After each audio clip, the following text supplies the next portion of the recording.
I'm Steve Halley, Director of the Family Peace Initiative here in Topeka, Kansas. And welcome to the very first video facilitators tool chest.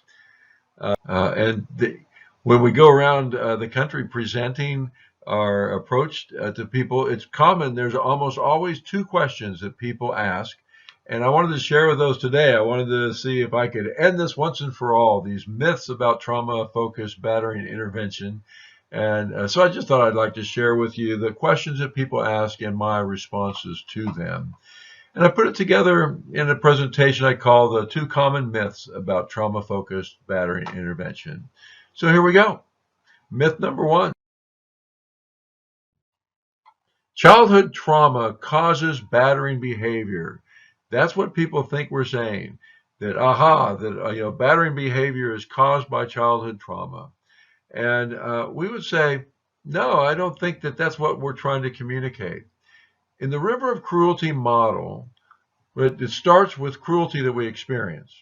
And in our presentations, we can come up with a list. We'll build a list with the audience of 45 or 50 ways that people can experience cruelty growing up, all the way from criticism or witnessing domestic violence or physical or sexual or emotional abuse, growing up in poverty, growing up being a victim of oppression, being criticized, being put down, very high expectations, parentified as a child. The list just goes on. But those are examples of what we arrive at.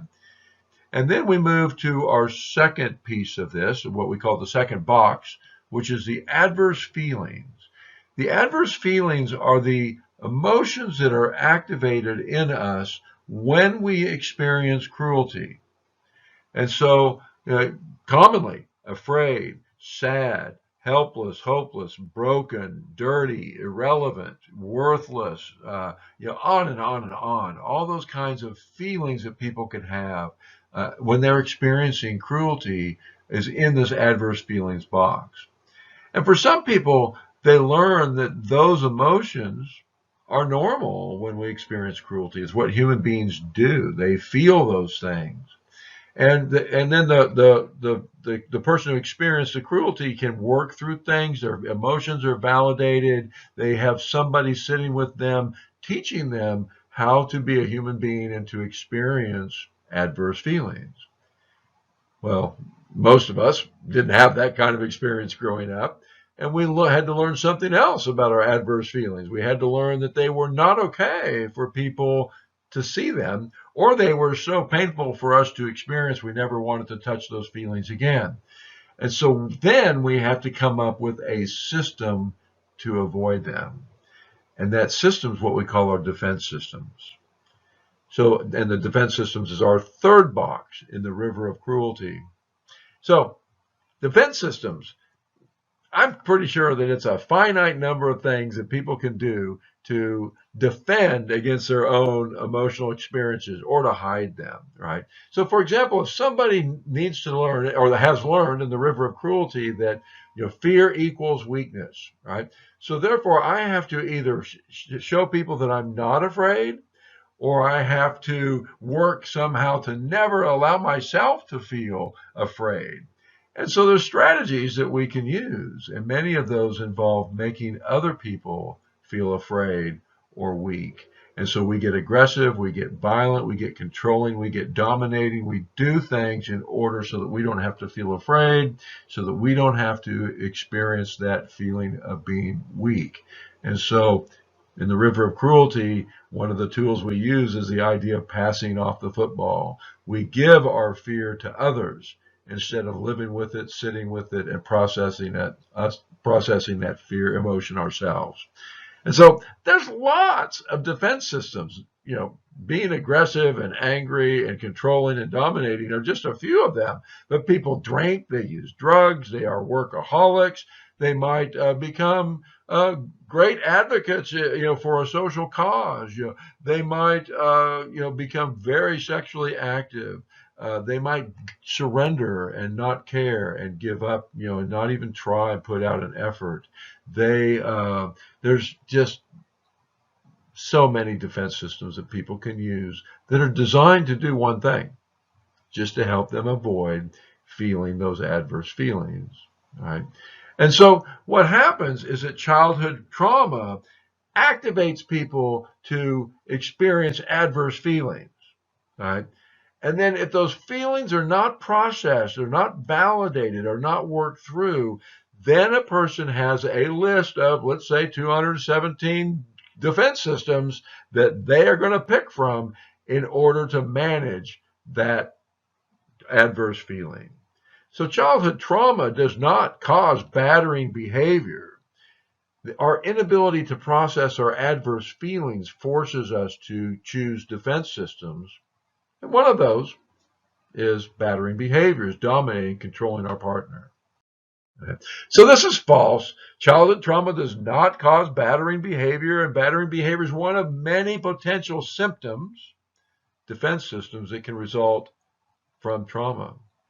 Alice Miller, who her ideas have been implemented widely in our programs all over beyond batterers intervention, but she said, I can certainly aver that I have never come across persecutors who weren't victims in their childhood.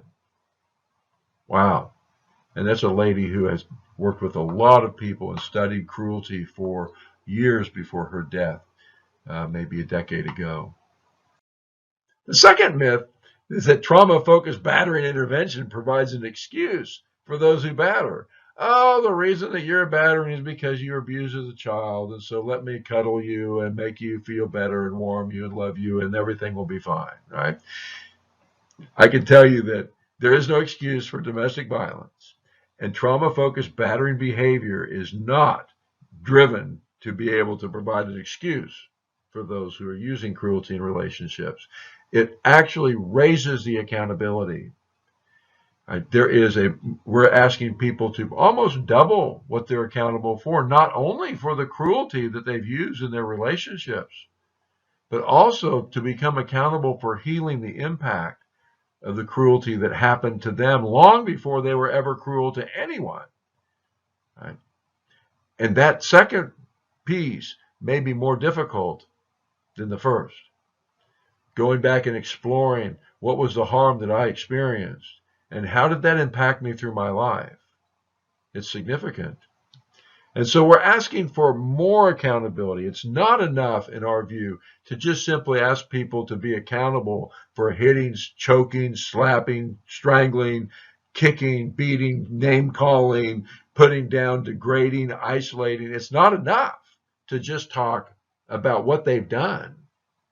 But it's important to be able to connect that bridge to see, oh, this came from someplace, and it's evidence, it's a symptom of a wounded individual. Childhood trauma does not provide an excuse for battering behavior. It actually increases the accountability. This myth number 2 is false. Right? And so, in sum, what I want to end with today is that trauma-focused group facilitation is a high-level skill that requires more than just a curriculum. It's not enough to go and buy a curriculum and start a battering intervention group. There is so much that goes into a trauma-focused approach. And it's not just the ACEs questionnaire. The ACEs questionnaire is a wonderful tool. It creates a great opportunity for amazing discussions with people. But that's just the beginning. That's just a doorway that walks into this world of trauma, of adverse experience, of how we got to where we are today. What was the impact of my early years on my later years? The adverse childhood experience, comes out, the study comes out and shows that on average, among the people that were in the questionnaire, that if they have 6 or more of these adverse childhood experiences, their life expectancy is reduced by like 20 years, right? Well, in our programs, when we have given the adverse childhood experiences questionnaire to people, we've given out over 200 that we tracked, and on average, they average 4.2 adverse childhood experiences, self-report, right? So that's enormous impact, and it seems ridiculous to ignore those experiences when we're in the process of battering intervention. But we did put together a trauma-focused curriculum that we call the Professional Facilitator's Guide. It's a 27 or a 52-week curriculum for those who really want to pursue a trauma-focused approach to batters intervention. Hey, thank you guys for listening. I appreciate this. And if you have other questions about what is this about trauma focused, how does that work? I love to be in the conversations about this stuff, and I'd be happy to hear how you think about it. Reach out to me through our website, www.familypeaceinitiative.com. Send me an email, steveh@familypeaceinitiative.com. We have a couple of our level 1 workshops coming up. We have 2 coming up in June here, and then another one in July. And there's some spots open. Sign up, come along. We'd love to have you. See you soon.